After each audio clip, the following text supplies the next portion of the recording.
Hi hello ನಮಸ್ಕಾರ ವೀಕ್ಷಕರೇ, ನಾನು ನಿಮ್ಮ ರಾಕಿ ಕನ್ನಡಿಗೆ ಮಾಡುತ್ತಿರುವ ನನ್ನೆಲ್ಲ ವೀಕ್ಷಕರಿಗೂ ನಮಸ್ಕಾರಗಳು ವೀಕ್ಷಕರೇ. ನಿನ್ನೆ ಒಂದು ಕನ್ನಡದ ಒಂದು ಸಿನಿಮಾವನ್ನು ನೋಡ್ಕೊಂಬಂದೆ ವೀಕ್ಷಕರೇ. ಭಾಳಷ್ಟು ಚೆನ್ನಾಗಿ ಆ ಒಂದು ಸಿನಿಮಾ ಕೂಡ ಆಯಿತು. ಅದು ಸಿನಿಮಾ ಬಗ್ಗೆ ಹೇಳೋದಾದರೆ ಆ ಒಂದು ಸಿನಿಮಾದ ಹೆಸರು ಹಯಗ್ರೀವ್ ಅಂತ.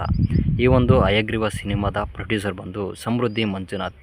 ಇವರು ರಾಜಕೀಯದಲ್ಲಿ ಕೂಡ ತೊಡಗಿದ್ದಾರೆ ಮತ್ತು ಸಿನಿಮಾದ ಪ್ರೊಡಕ್ಷನ್ ಬ್ಯಾನರ್ ಕೂಡ ಹೊಂದಿದ್ದಾರೆ ವೀಕ್ಷಕರೇ.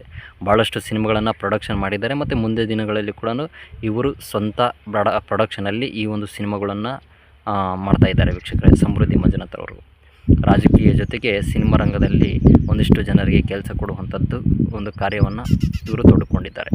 ಇನ್ನು ಈ ಒಂದು ಹಯಗ್ರೀವ ಸಿನಿಮಾದ ಡೈರೆಕ್ಟರ್ ಬಂದು ರಘುಕುಮಾರ್ ಅಂತ. ಇವರು ಕೂಡ ಒಂದಿಷ್ಟು ಚೆನ್ನಾಗಿ ವಿಭಿನ್ನವಾಗಿ ಕಥೆಯನ್ನು ಎಳೆದಿದ್ದಾರೆ. ಅದನ್ನು ಹೇಳ್ತಾ ಹೋಗ್ತೀನಿ ವೀಕ್ಷಕರೇ. ಇನ್ನು ಈ ಒಂದು ಸಿನಿಮಾದ ಹೀರೋ ಬಂದು ನಿಮಗೆಲ್ಲರಿಗೂ ಗೊತ್ತಿರುತ್ತೆ, ಧನ್ವೀರ್ ಅವರು ಯಾರಿಗೆ ತಾನೇ ಗೊತ್ತಿಲ್ಲ ಹೇಳಿ.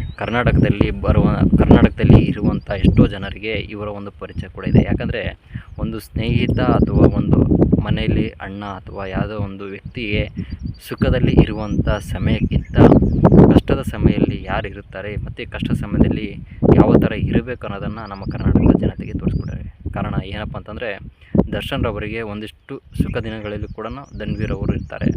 ಹಾಗೆ ದರ್ಶನ್ ರವರಿಗೆ ಕಷ್ಟ ಬಂದಂಥ ದಿನದಲ್ಲಿ ಕೂಡ ಇವರು ಧನ್ವೀರ್ ಅವರು ಭಾಳಷ್ಟು ಯಾವ ರೀತಿ ಇರಬೇಕು, ಎಲ್ಲಿ ಕೂಡ ಕುಗ್ಗದೆ, ಎಲ್ಲಿ ಕೂಡ ಅಂಜದೆ ದರ್ಶನ್ ರವರಿಗಿನ ಜೊತೆಗೆ ಬಾಂಧವ್ಯವನ್ನು, ಅಂದರೆ ಕಷ್ಟದ ಸಮಯದಲ್ಲಿ ಇವರ ಒಂದು ಬಾಂಧವ್ಯ ಕೂಡ ಅದೇ ರೀತಿಯಲ್ಲಿ ಇರುತ್ತೆ. ಯಾಕಂದರೆ ಕಷ್ಟ ಸುಖ ಜೊತೆಯಲ್ಲಿ ಯಾವ ವ್ಯಕ್ತಿ ಇರುತ್ತಾನೋ ಅವರು ಇಡೀ ಜನರಿಗೆ ಮಾದರಿ ಆಗ್ತಾ ಹೋಗ್ತಾರೆ ವೀಕ್ಷಕರೇ. ಇದು ನಿಜ ಅನಿಸಿದರೆ ಕಮೆಂಟ್ ಮಾಡಿ, ಇಲ್ಲ ಅನಿಸಿದರೆ ಕಮೆಂಟ್ ಮಾಡಿ ವೀಕ್ಷಕರೇ. ಯಾಕಂದರೆ ಕೆಲವೊಂದಿಷ್ಟು ಜನ ಬರೀ ಸುಖಕ್ಕಾಗುವವರೇ ಜಾಸ್ತಿ ಆಗಿರ್ತಾರೆ, ಕಷ್ಟದ ಸಮಯದಲ್ಲಿ ಕೈ ಬಿಡುವವರೇ ಜಾಸ್ತಿ ಆಗಿರ್ತಾರೆ.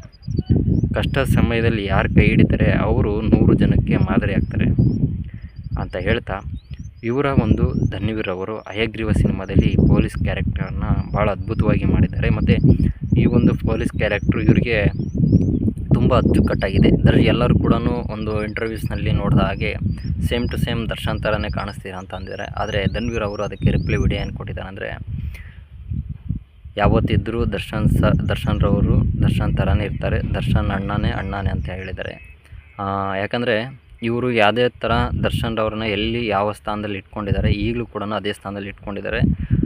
ಇವರು 2 ಮಾತಲ್ಲಿ ಹೇಳ್ಬೇಕಂದ್ರೆ, ಒಂದು ಕಷ್ಟ ಸಮಯದಲ್ಲಿ ಇರ್ತಾರೆ ಮತ್ತು ಮನುಷ್ಯನಿಗೆ ಯಾವ ರೀತಿಯಲ್ಲಿ ಬೆಲೆ ಕೊಡಬೇಕು ಅದನ್ನು ಭಾಳಷ್ಟು ಚೆನ್ನಾಗಿ ಧನ್ವೀರ್ ಅವರು ಕೊಡ್ತಾರೆ ವೀಕ್ಷಕರೇ.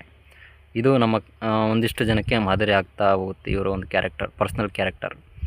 ಇನ್ನು ಈ ಸಿನಿಮಾ ಬಗ್ಗೆ ಹೇಳೋದಾದರೆ, ಇವರ ಒಂದು ಸಿನಿಮಾ ಭಾಳಷ್ಟು ಚೆನ್ನಾಗಿ ಪೊಲೀಸ್ ಕ್ಯಾರೆಕ್ಟರ್ನ ಅಚ್ಚುಕಟ್ಟಾಗಿ ಮಾಡಿದ್ದಾರೆ. ಮತ್ತು ಈ ಒಂದು ಸಿನಿಮಾದಲ್ಲಿ ಧನ್ವೀರ್ ಅವರ ಕ್ಯಾರೆಕ್ಟರ್ ಎಲ್ಲಿ ಕೂಡ ಬೋರ್ ಆಗದ ರೀತಿಯಲ್ಲಿ, ಎಲ್ಲಿ ಕೂಡ ಇದು ಬೇಡದಿರೋ ವಿಷಯ ಅಂತ ಎಲ್ಲಿಯೂ ಕೂಡ ಅನಿಸಲ್ಲ. ಯಾಕಂದರೆ ಆ ಸಿನಿಮಾವನ್ನು ಅಚ್ಚುಕಟ್ಟಾಗಿ ಮಾಡಿದ್ದಾರೆ. ಮತ್ತು ಇವರು ಪಾತ್ರನೂ ಕೂಡ ಅಷ್ಟೇ ಚೆನ್ನಾಗಿದೆ. ಈ ಎಲ್ಲ ಪಾತ್ರಕ್ಕೆ ಹೀರೋಯಿನ್ ಬೇಕಿರುತ್ತೆ. ಹೀರೋಯಿನ್ ಹೆಸರು ಸಂಜನಾ ಅಂತ. ಈ ಒಂದು ಹೀರೋಯಿನ್ ಸಂಜನಾ ಅವರು ಭಾಳಷ್ಟು ಚೆನ್ನಾಗಿ ಅವರ ಒಂದು ನಟನೆ ತಕ್ಕಂಗೆ ಅಭಿನಯ ಕೂಡ ಮಾಡಿದ್ದಾರೆ.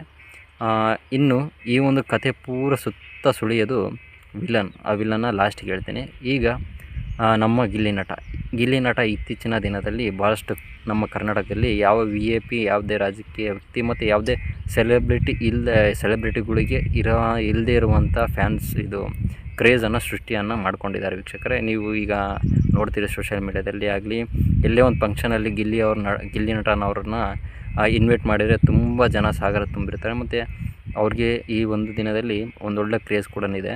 ಈ ಒಂದು ಹಯಗ್ರೀವ ಸಿನಿಮಾದಲ್ಲಿ ಗಿಲ್ಲಿ ನಟರವರ ಒಂದು ಅಭಿನಯ ಕೂಡ ಭಾಳ ಚೆನ್ನಾಗಿದೆ. ಆದರೆ ಈ ಒಂದು ಸಿನಿಮಾದಲ್ಲಿ ಗಿಲ್ಲಿ ನಟರ ಪಾತ್ರ ಒಂದು ಸ್ವಲ್ಪ ಚಿಕ್ಕದಾಗಿರುತ್ತೆ. ನೀವು ದಯವಿಟ್ಟು ಈ ಒಂದು ಸಿನಿಮಾವನ್ನು ಫಿಲಮಲ್ಲೇ ನೋಡಿ. ಬಟ್ ಚೆನ್ನಾಗಿದೆ. ಆ ಒಂದು ಸಮಯ ಕಮ್ಮಿ ಆದ್ರೂ ಗಿಲ್ಲಿ ನಟ ಪಾತ್ರ ಆ ಸಿನಿಮಾ ಪಾತ್ರಕ್ಕೆ ಕರೆಕ್ಟಾಗಿ ಬಂದಿದೆ ವೀಕ್ಷಕರೇ. ಇನ್ನು ಅಶ್ವಿನಿ ಮೇಡಮ್ ಅವರು, ಗಿಲ್ಲಿ ನಟ ಮತ್ತು ಅಶ್ವಿನಿ ಮೇಡಮ್ ಅವರು ಇದರಲ್ಲಿ ಇದ್ದಾರೆ ಅನ್ನೋದು ಕೂಡ ನಮಗೆ ಗೊತ್ತಿದ್ದಿಲ್ಲ. ಬಟ್ ಇವರಿಬ್ಬರ ಕಾಂಬಿನೇಷನ್ ಅಲ್ಲಿ ಕೂಡ ಆಗುತ್ತೆ. ಬಟ್ ಇಲ್ಲಿ ಗಿಲ್ಲಿ ನಟರ ಕಾಮಿಡಿ ಪಾತ್ರ ಆಗಿರುತ್ತೆ. ಅಶ್ವಿನಿ ಮೇಡಮ್ ಅವ್ರದ್ದು ಪೊಲೀಸ್ ಕ್ಯಾರೆಕ್ಟರ್ ಕೂಡ ಆಗಿರ್ತಾರೆ. ಈ ಒಂದು ಪೊಲೀಸರಲ್ಲಿ ಧನ್ವೀರ್ ಅವ್ರಿಗಿಂತ ಹೈಯರ್ ಪೋಸ್ಟಲ್ಲಿ ಇರ್ತಾರೆ ಈ ಒಂದು ಅಶ್ವಿನಿ ಮೇಡಮ್ ಅವರು. ಅವ್ರ ಪಾತ್ರವನ್ನು ಕೂಡ ಭಾಳಷ್ಟು ಚೆನ್ನಾಗಿದೆ. ಅವ್ರದ್ದು ಕೂಡ ಮೇನ್ ಕ್ಯಾರೆಕ್ಟರ್ ಆಗಿರುತ್ತೆ ಒಂದು ಅಂದಾಜಿಗೆ. ಯಾಕಂದರೆ ಧನ್ವೀರ್ ಅವರ ಮೇಲೆ ಇರ್ತಾರೆ, ಹಾಗಾಗಿ ಅವ್ರ ಕ್ಯಾರೆಕ್ಟರ್ ಕೂಡ ಒಂದಿಷ್ಟು ಚೆನ್ನಾಗಿದೆ. ಎಲ್ಲಿ ಕೂಡ ಬೇಜಾರಾಗದಿರೋ ಥರ ಅಂತ ಅವ್ರದ್ದು ಕೂಡ ಕ್ಯಾರೆಕ್ಟರ್ ಇದೆ. ಇನ್ನು ಈ ಎಲ್ಲ ಕಥೆಯನ್ನು ಸುತ್ತುವರಿಯುವಂಥದ್ದೇ ವಿಲನ್. ಈ ಸಿನಿಮಾ ಏನು ಹಯಗ್ರೀವ ಓಡ್ತಾ ಇರುತ್ತೆ, ಈ ಒಂದು ಹಯಗ್ರೀವ ಸಿನಿಮಾ ಪೂರ್ತಿ ಕಂಪ್ಲೀಟ್ ಆಗಿರೋಂಥದ್ದೇ ಡಿಪೆಂಡ್ ಆಗಿರೋದೇ ವಿಲನ್ ಮೇಲೆ.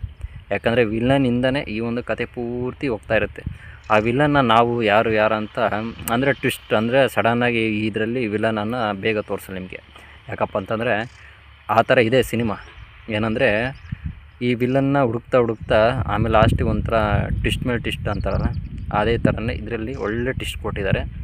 ಅದೇನಪ್ಪ ಅಂತಂದರೆ ವಿಲನ್ ಇವರು ಸುನೀಲ್ ಅವರು. ಆಲ್ಮೋಸ್ಟ್ ಗೊತ್ತಿರುತ್ತೆ ನಿಮಗೆ, ಇವ್ರದ್ದು ಸುನೀಲ್ ಅವ್ರ ಫೋಟೋ ಹಾಕ್ತಿರ್ತೀನಿ ಇವಾಗ. ಇವ್ರು ನೋಡಿ ಎಷ್ಟು ಚೆನ್ನಾಗಿ ಆ್ಯಕ್ಟಿಂಗ್ ಮಾಡಿದ್ದಾರೆ ಅಂದರೆ ಇದರಲ್ಲಿ ವಿಲನ್ ಇವ್ರ ಫೇಸ್ಗೂ ಈ ಕ್ಯಾರೆಕ್ಟರ್ಗೂ ಈ ಫಿಲಮಲ್ಲಿ ಇರುವಂಥ ಕ್ಯಾರೆಕ್ಟರ್ಗೂ ಸಂಬಂಧ ಏನಿಲ್ಲ. ಅಂದರೆ ಅವ್ರ ಫೇಸ್ಗೆ ಈ ಒಂದು ಕ್ಯಾರೆಕ್ಟರ್ ಸಂಬಂಧ ಇಲ್ಲ, ಆ ರೀತಿಯಲ್ಲಿರುತ್ತೆ. ಬಟ್ ಒಂದೊಳ್ಳೆ ಥ್ರಿಲ್ಲಿಂಗು, ಒಂದೊಳ್ಳೆ ಟ್ವಿಸ್ಟ್ ಅಂತ ಅನ್ಕೊಬೋದು. ವಿಲನ್ ಎಂಟ್ರಿ, ವಿಲನ್ ಕ್ಯಾರೆಕ್ಟರ್ ಕೂಡ ಭಾಳಷ್ಟು ಚೆನ್ನಾಗಿದೆ. ಇನ್ನು ಲಾಸ್ಟ್ನೇದಾಗಿ ಏನು ಹೇಳೋಕ್ಕಪ್ಪ ಅಂತಂದರೆ, ಈ ಒಂದು ಹಯಗ್ರೀವ ಎಂದರೆ ಪದದ ಅರ್ಥ ಅಂದರೆ ಹಯಗ್ರೀವ ಅಂತ ಒಂಥರ ಡಿಫ್ರೆಂಟ್ ಇದೆಯಲ್ಲ, ಈ ಒಂದು ಪದದ ಅರ್ಥ ಈಗ ಲಾಸ್ಟಲ್ಲಿ ಹೇಳ್ತೀನಿ ನಿಮಗೆ. ವೀಕ್ಷಕರೇ, ಈ ಒಂದು ಸಿನಿಮಾಕ್ಕೆ ಹಯಗ್ರೀವ ಅಂತ ಯಾಕೆ ಹೆಸರಿಟ್ಟಿದ್ದಾರೆ ಮತ್ತು ಈ ಒಂದು ಹಯಗ್ರೀವ ಪದದ ಅರ್ಥ ನಿಮಗೆ ಗೊತ್ತಿದ್ದರೆ ಕಮೆಂಟ್ ಬಾಕ್ಸಲ್ಲಿ ಹಾಕಿ. ಈ ಒಂದು ಹಯಗ್ರೀವ ಪದದ ಅರ್ಥ ನಿಮಗೆ ಗೊತ್ತಿಲ್ಲ ಅಂದರೆ ನಾನು ಈ ಒಂದು ಪದದ ಅರ್ಥ ನಿಮಗೆ ತಿಳಿಸ್ಕೊಡ್ತೀನಿ ವೀಕ್ಷಕರೇ. ಹಯಗ್ರೀವ ಎಂದರೆ ಹಿಂದೂ ಧರ್ಮದಲ್ಲಿ ಪೂಜಿಸಲ್ಪಡುವ ವಿಷ್ಣುವಿನ ಕುದುರೆ ಮುಖದ ಅವತಾರವಾಗಿರುತ್ತೆ ವೀಕ್ಷಕರೇ.